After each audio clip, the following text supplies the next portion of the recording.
Hello everyone, Space Oyster here, and welcome back to Final Fantasy XII The Zodiac Age. In the last episode, we made our way here to the prison repository of rusted relics and raiments. In today's episode, we will be continuing on further with our newly acquired gear that we just got back. Anyway, in the last episode, I completely forgot to mention, there's a chest about right here that I opened. If you're playing on the PlayStation 2 version and you want to get the Zodiac Spear early, don't open it. I probably should have left an annotation in there, but I already forgot about it. Anyway, yeah, if you're playing on the PlayStation 12 version, or PlayStation 2 version of Final Fantasy XII, don't open that chest. It's one of the ones linked to the Zodiac Spear.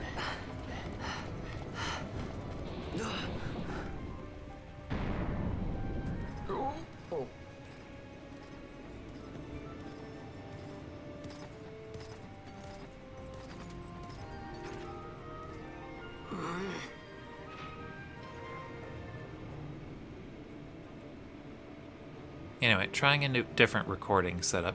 Usually I turnkeys and cut purses down here. I forgot that both your talked there. Fill of chains. Let's tread lightly, shall we? Usually I completely mute the TV and listen to the audio through my headset on the computer. But this time I've got the TV volume really down low, with the mic set up closer to me, and hopefully far enough away from the television that it's not going to pick everything up. You know what? Let's give Fran some time in the spotlight too. Let's run around as her for a bit. Let's see. Also in the last episode, Fran mentioned that the door was too big for her to open. Oh crap! What are they doing?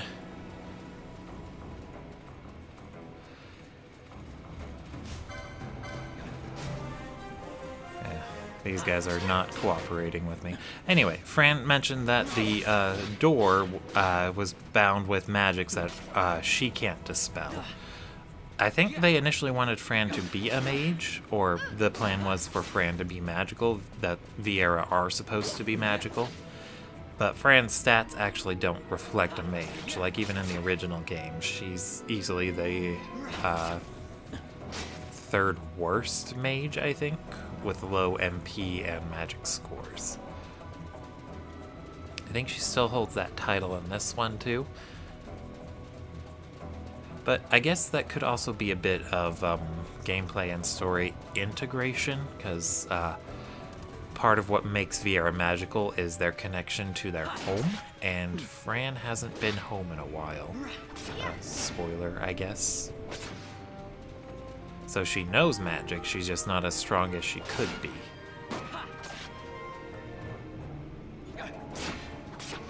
Anyway, there are a lot of Imperial soldiers around here. Usually the best way to go is right up those stairs and then down this path and then down the stairs on this side.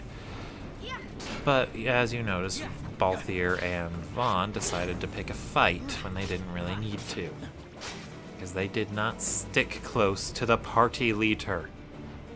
All the more reason I should be running around as Fran more often. She is the only girl right now, so of course she has to be the leader because she's different somehow.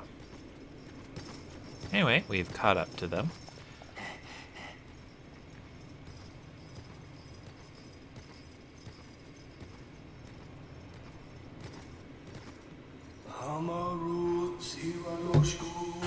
Sorry.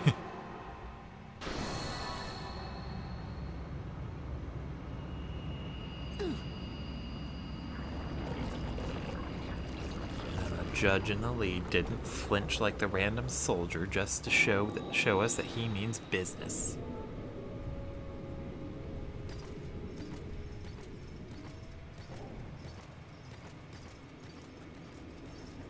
And for some odd reason, they don't close the door behind them. Well, I guess they didn't know they were being followed, but even so, that just doesn't make a lot of sense to me.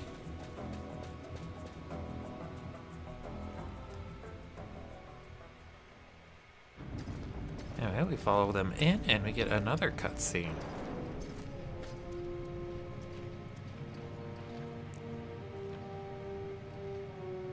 You have grown very thin, Bosch.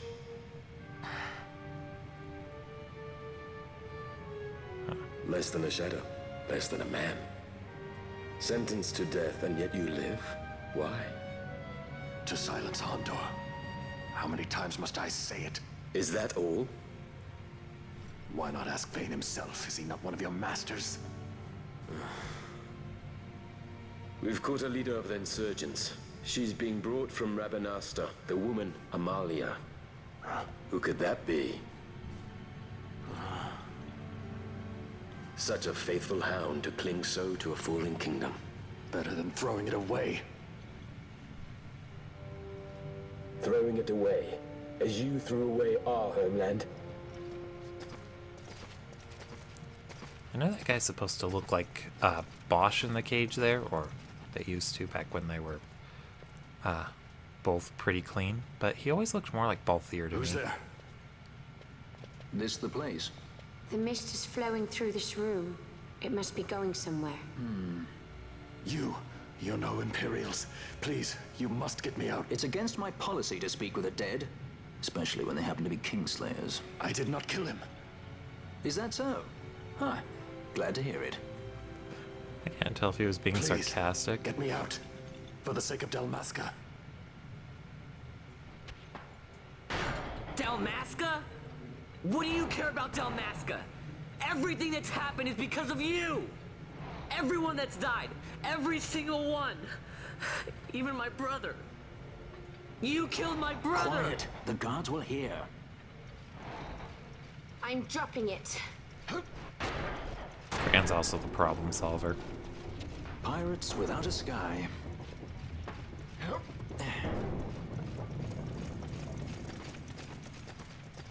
And then they just come right on back to notice the cage is down.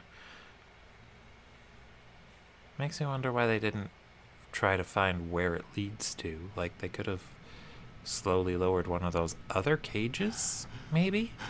I don't know.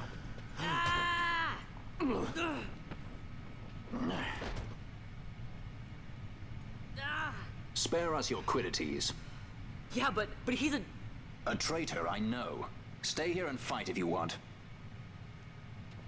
If you can walk, let's go. You're taking him with us? We could use another sword arm. And you have it. Kind of ironic since he's going to be unarmed throughout this part. Well, most of this part. Anyway, we're in our next big location, the Barheim Passage. I probably mispronounced that because I am not good at English. Anyway, since we have a new guest, Bosch, let's go ahead and run around as him. Let's also get everything set up for him. Go to his gambits. He's got 2 available. Let's go ahead and put that up top. Make it lowest HP. And let's look through what his friendly actions are. Now, as you can see, Bosch doesn't know any skills, and he can only use items. So he's not going to be our most useful party member. Let's set him up to throw around a potion on an ally whose HP drops below 30. Hopefully so we don't have to burn through as many Phoenix Downs. So since Bosch is going to be completely unarmed, he's not going to be very useful in this part of the game. As a guest, yeah, not all that useful. No items, no weapons, just punching things. Crap, I forgot to read. Let's see. Don't get many visitors down here. Come scavenging for goods and for odds and ends, have you? I don't reckon you saw whatever caused that terrible racket just now, eh? Come crashing down straight on the stairs. That was the only way out.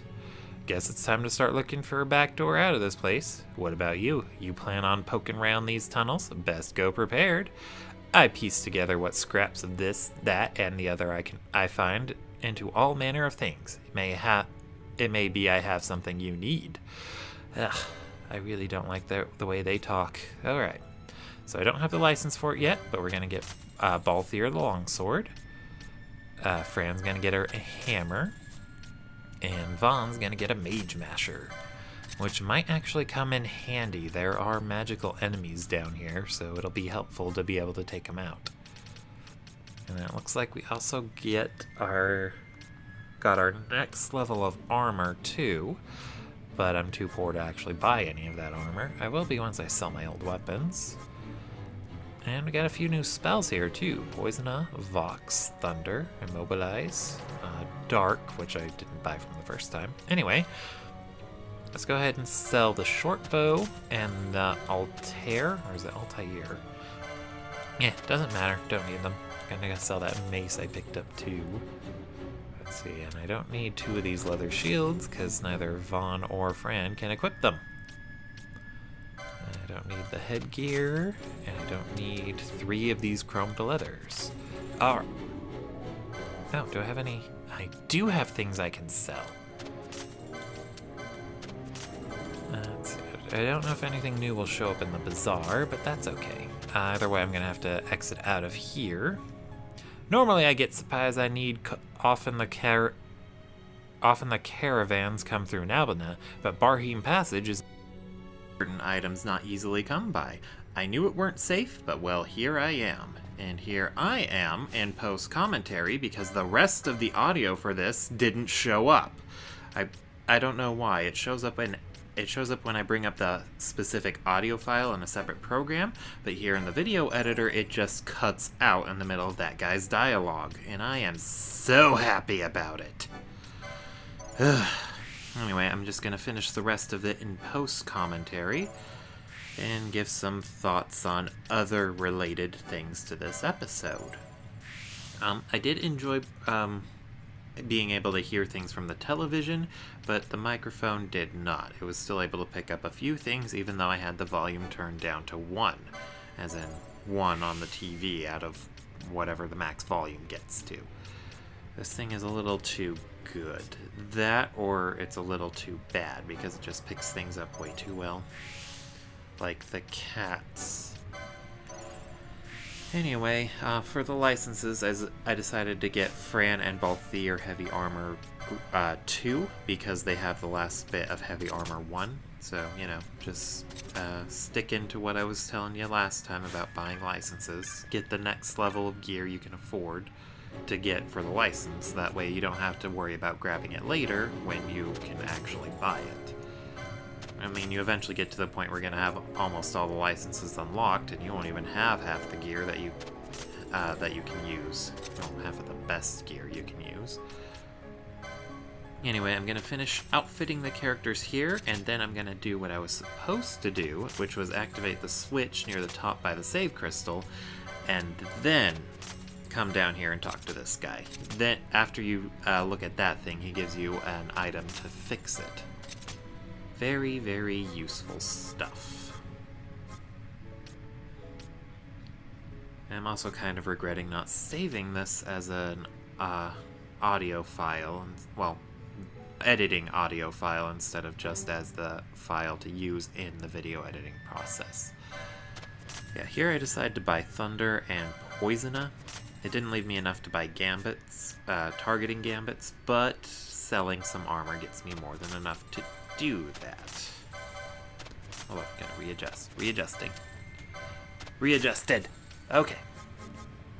So for the oh right, and I also buy a bangle for Vaughn to equip, so that way I can have that Libra effect Amalia had in the Garmscythe waterway.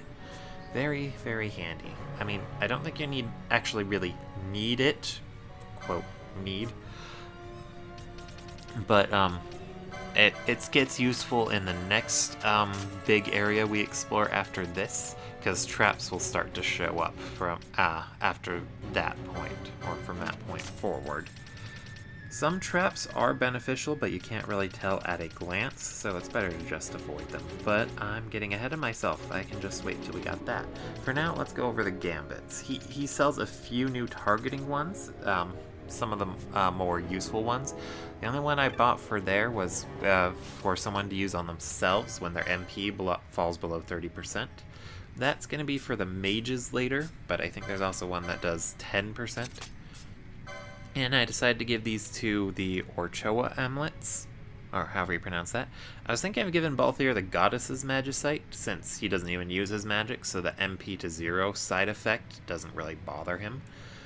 but I go against it, decide against it because you don't have a lot of magic using enemies in here, or at least none that I can think of. Maybe I forgot about one. Ooh, excuse me. Either way, the straight increase to his HP seemed a lot more useful. Anyway, you activate the Time Ward device, and a whole lot of nothing happens. Guess it's not working. Let's have a look. The fuse is blown. That would explain why there's no power reaching the switch.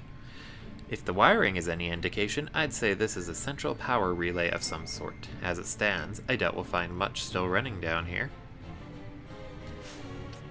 And yeah, I thought it switched me to Vaughn for that little scene, but it didn't. Kept me as Bosch. And I end up regretting running around as Bosch. I think his defenses are crap right now, so he takes a lot more damage. I really should have been running around as someone else, and I should have been reading that. Here we go. Try putting this in that contraption up the stairs. Made that tube fuse from parts I found down in these very tunnels. It's good as any you'll find, and better than most. Mark my words. Don't know why I'm giving everyone southern accents. Or, well, cowboy. I don't know. Either way, it seems to fit, I guess, with the weird way they all talk. Anyway, we get this nifty little scene with sparks flying that makes my hair stand on end for some odd reason. Just like getting really electrocuted. And then we head back downstairs and activate the switchboard. Sorry. Yeah, early in the morning. I was just going through this to make sure everything turned out okay, and it did not. I see you got the gate open. Ought to be able to look for all manner of ways out now. While the lights are on, the passage ain't so bad, but let that charge drop and some fierce beasts start coming out in the dark. Opening the gate probably took the charge down some. That gauge ought to show you how much charge is left. About 30% to operate something the size of the gates, I'd say. Who knows how many more of these gates they got down here. You look for those switchboards, you ought to be able to make your way. And they could have done something interesting if they'd had a fixed charge, but as you'll soon see, it's not. Hey, In this who cutscene. turned out the lights? One of those? I've heard of these. Mimics. They disguise themselves as all manner of things, then strike when you're least wary. Some of them have a fondness for energy, I'm told. They gorge themselves on the stuff till there's naught left. So, what happens then?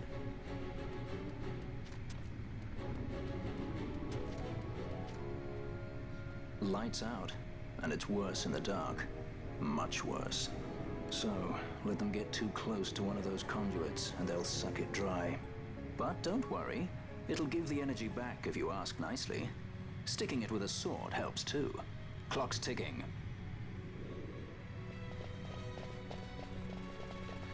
Yeah, those mimics that drain the energy, if you kill them, they give you back all the energy they drained and then some more. So it's very easy to get more energy than what you had before they started draining it.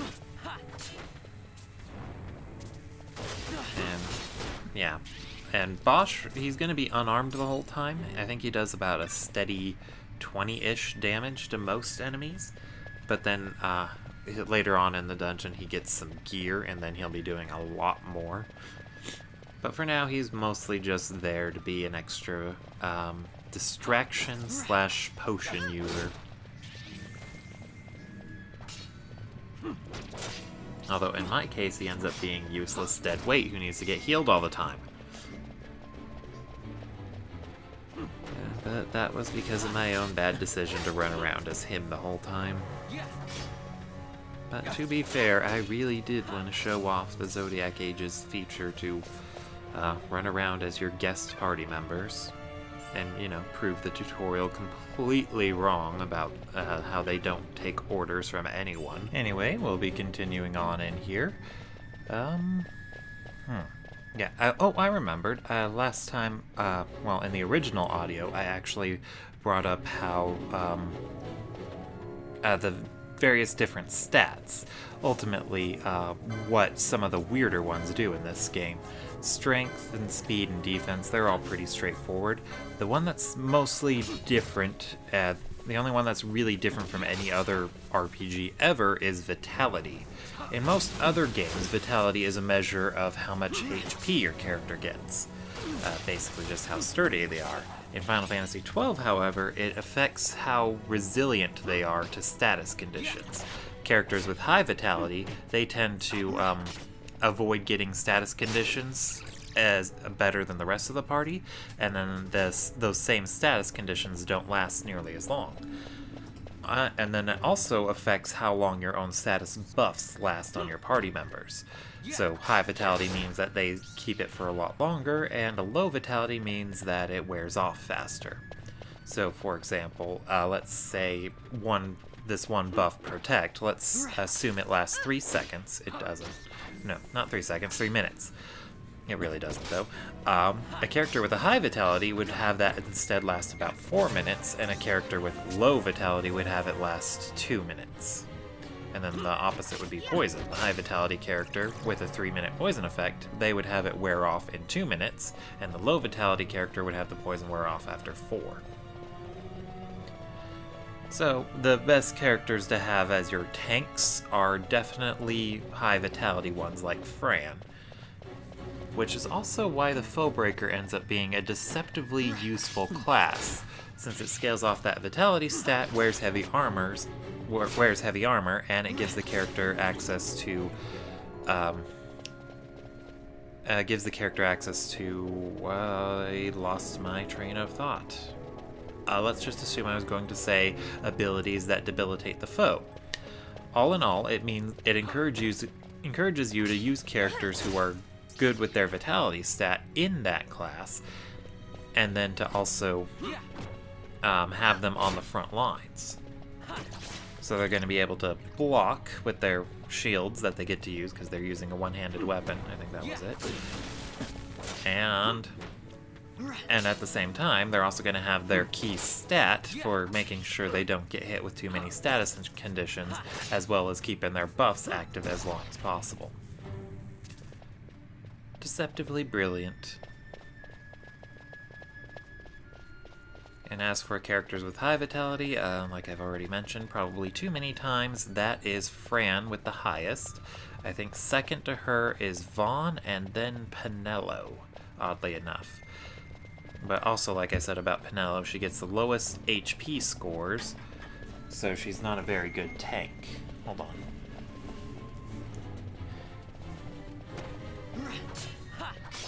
Anyway, we're just going to be going a bit farther into this Barheim passage. Sorry, cats. They hate me. They really do. They're sabotaging all my efforts. Probably not really, though. I don't know. I don't have the heart to lock them up while I'm recording. I probably should, though. But I don't have the heart to do it. I could always lock myself up, but then they would just claw at the door. Very sociable creatures, and independent at the same time. They want your attention, but they don't want you to know they want it. Let's see, I also talked about a few of the weapons, too.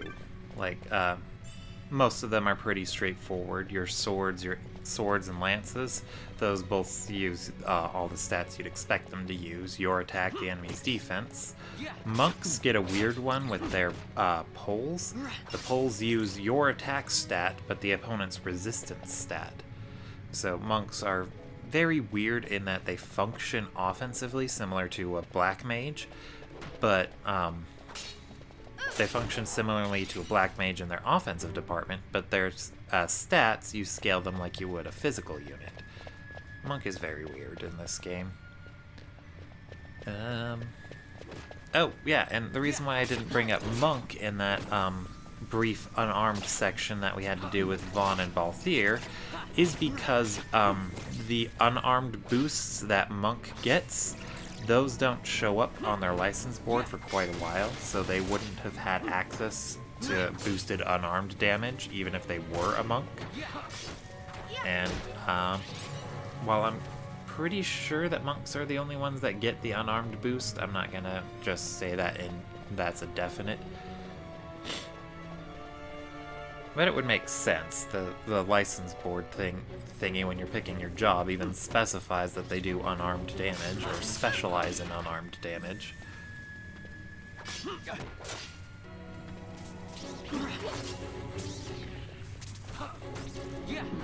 Anyway, we'll be continuing on into this room here. I don't know if this is a required room. I think it's here just in case your charge is running a little low.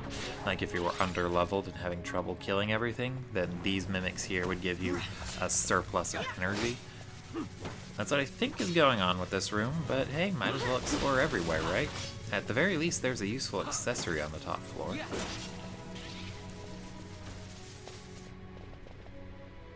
And speaking of useful accessories, I don't have anything really to add to that. I mean, the one to keep an eye out for is the ribbon, but that's also very, very, very later in the game. So, tough to say. Sorry. I don't know what's wrong with me today.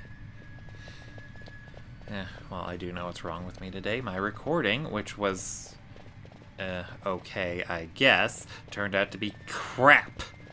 And now I have to do this like this. I am not happy about it. Anyway, I think we're getting close to a point where I should stop. I tried to get to the save point that's in the middle of this area. Well, actually, it's near the back third. But I didn't quite make it. I probably should have divided these episodes up a little bit better. Anyway, we got another battery mimic here, and it's gonna try and drain the electricity.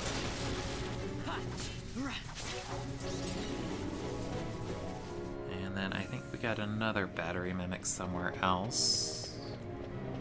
I think. Is that charge going down? I can't really tell from my point of view. You know what? It looks like it's going down. Yeah, it's going down. So there's another battery mimic somewhere. We're gonna have to go kill it.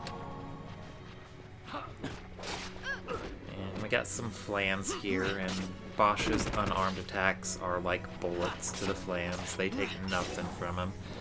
I think they are weak to fire, so you could, I could have had Fran cast a fire spell at them.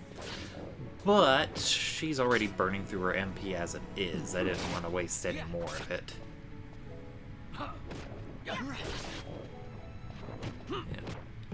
And availability is always something I never really see people bring up when it comes to discussing jobs for Final Fantasy XII. Granted, I think most people are just trying to account for trial mode and endgame, so you really wouldn't, so they're thinking, I don't want to put Vaughn or Balthier or Fran into one of these jobs when other characters we get later can handle them better.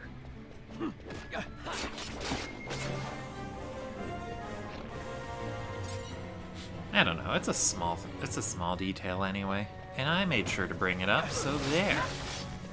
I think there's an official guide that actually stated White Mage was good for Balthier, but I don't know, maybe I haven't actually read through it. I know someone posted a video going over what jobs the guide itself recommended, and it seemed to be a couple weird combinations.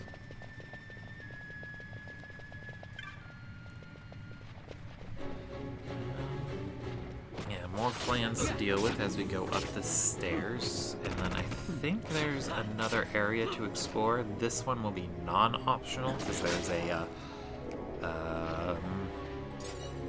switch to open a gate at the back of it. I don't know why I can't remember words. Words fail me so often. But yeah, I'm going to end the video off here. Please don't forget to like, comment, and subscribe. This has been Space Oyster, signing out.